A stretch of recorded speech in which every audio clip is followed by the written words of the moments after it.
My name is Emma Collins, and at 24, I never thought I'd have to prove my own brother tried to kill me. I've been a type 1 diabetic since I was 12, and for 12 years I've managed my condition perfectly, until last month, when my brother's harmless prank nearly cost me my life. The morning started like any other. I checked my blood sugar, took my insulin, and headed to work at the local library, where I'd recently been promoted to head librarian. My brother Marcus lived at home with our parents, still finding himself at 26 while working part-time at a gaming store. That morning, he was unusually interested in my routine. "Hey sis, still stabbing yourself with needles?" he joked, watching me prepare my insulin. I ignored him, used to his immature comments. What I didn't notice was the way his eyes followed my every move, or how he lingered near my diabetes supplies. Later that day, during my lunch break, I followed my usual routine: check blood sugar, calculate insulin needs, inject. Within an hour, something felt wrong. My hands started shaking, my vision blurred, and sweat beaded on my forehead. Classic signs of hypoglycemia, but this felt different, more intense. I checked my blood sugar again. The reading was dangerously low, which made no sense given my careful measurements. I reached for my emergency glucose tablets, but the symptoms were getting worse faster than they should have. The last thing I remember was my colleague Jessica's voice calling 911 as I collapsed behind the reference desk. I woke up in the hospital, the steady beep of monitors filling the room. My parents were there, Mom crying, Dad looking grim, and Marcus standing in the corner with an expression I couldn't quite read. "Just a mistake," Mom kept saying, stroking my hand. "Your brother was trying to help, organizing your insulin pens. He must have switched them accidentally." Switched them? I tried to focus through the fog in my brain. Marcus spoke up, his voice too casual. "Yeah, sorry sis. I noticed your pens weren't labeled clearly, so I tried to sort them out for you.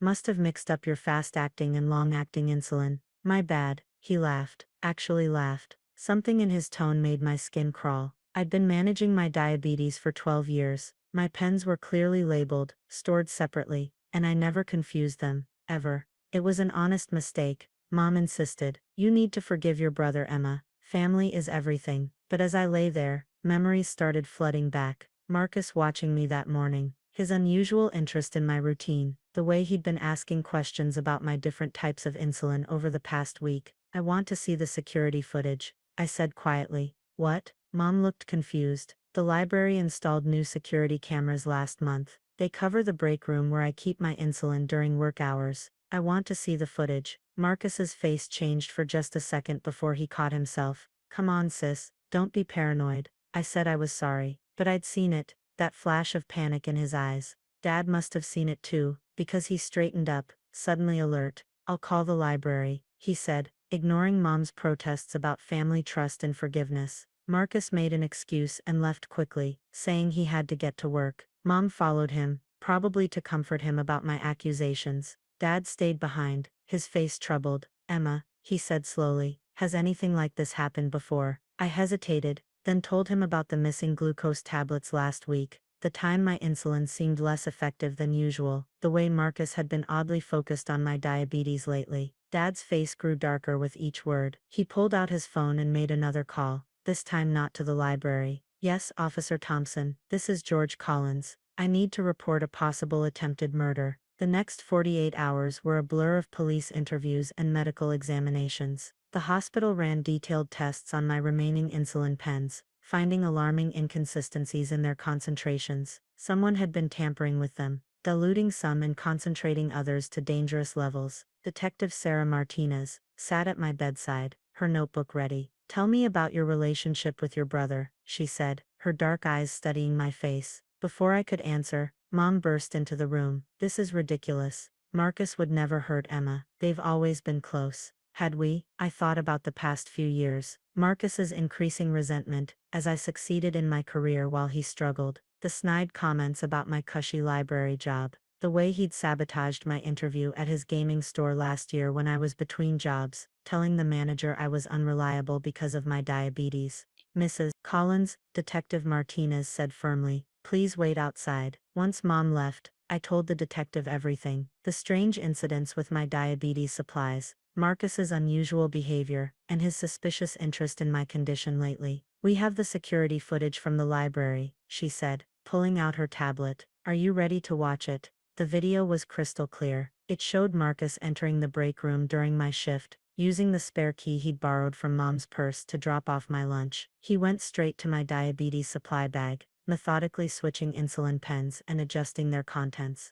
But what made my blood run cold was his expression. No hesitation, no confusion. His movements were precise, calculated. He knew exactly what he was doing. "There's more," Detective Martinez said quietly. She showed me another video, this time from a different day. Marcus again, replacing my glucose tablets with similar-looking candies. The lab confirmed they were just regular mints. I felt sick. Why? Why would he do this? The answer came from an unexpected source. Jessica, my colleague who'd called 911, had been documenting strange things she'd noticed. Marcus hanging around the library more often, asking about my schedule, and most importantly, she'd overheard him on the phone in the parking lot 2 weeks ago. "The insurance policy pays double for accidental death," he'd said to someone. And with her condition, who'd question it? I remembered then, the life insurance policy our grandparents had set up for each of us when we were born. Mine was worth significantly more, because of my diabetes,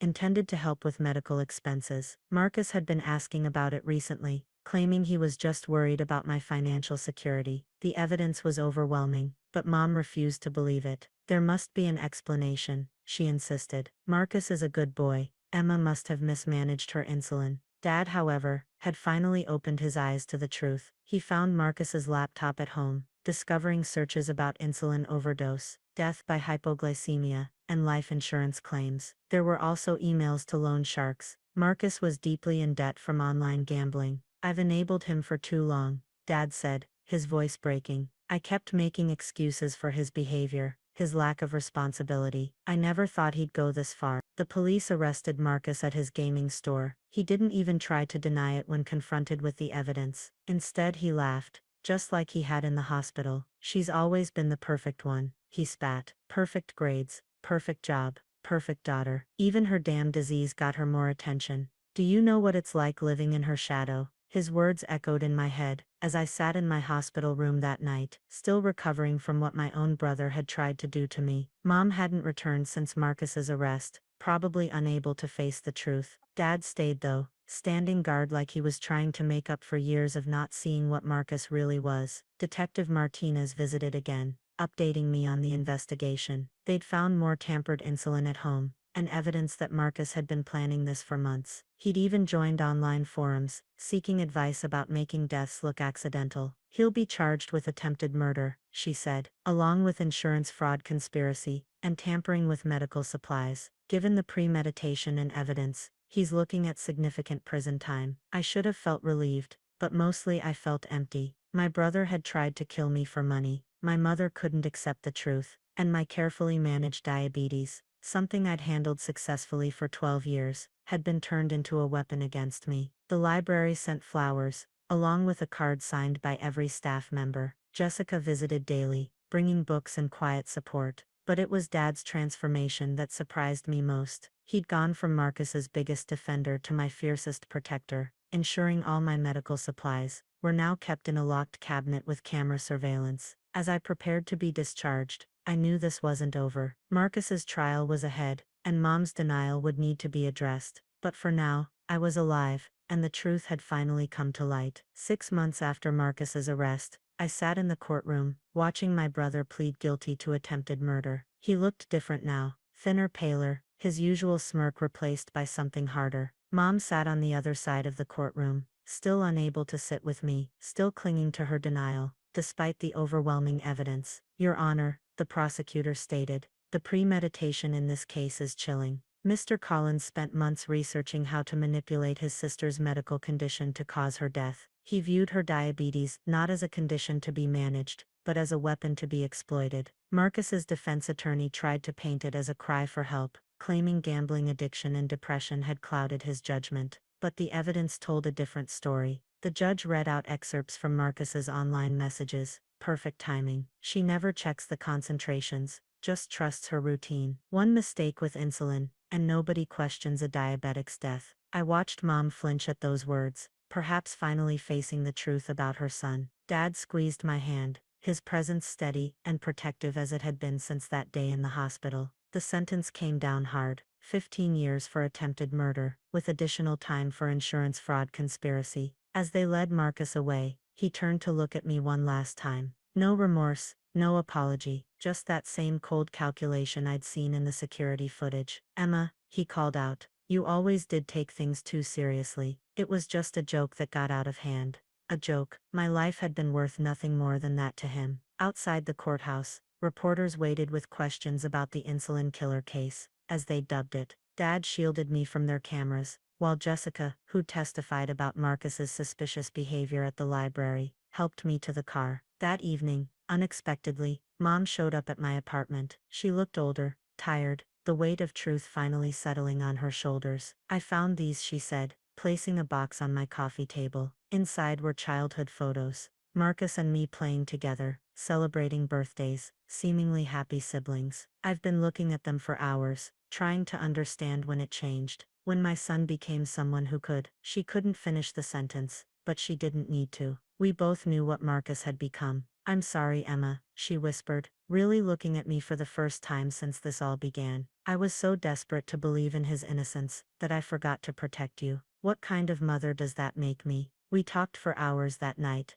really talked about everything that had led to this point, about how Marcus's small cruelties had been dismissed as sibling rivalry, how his jealousy had grown unchecked, how we'd all seen the signs but chosen to look away. Life slowly began to reshape itself around this new reality. The library promoted me to regional supervisor, partly because of how I'd handled the media attention around the case. My story had sparked important conversations about medical vulnerability and family violence. Support groups reached out, asking me to share my experience with others who'd faced betrayal from those closest to them. Dad and I grew closer than ever. He channeled his guilt into advocacy, helping me establish a foundation for diabetic patients facing medical manipulation or abuse. We named it Trust Your Numbers, inspired by how my attention to my glucose readings had first alerted me that something was wrong. Mom started therapy, working through her complicated feelings about Marcus and her role in enabling his behavior. Sometimes she'd join Dad and me for dinner,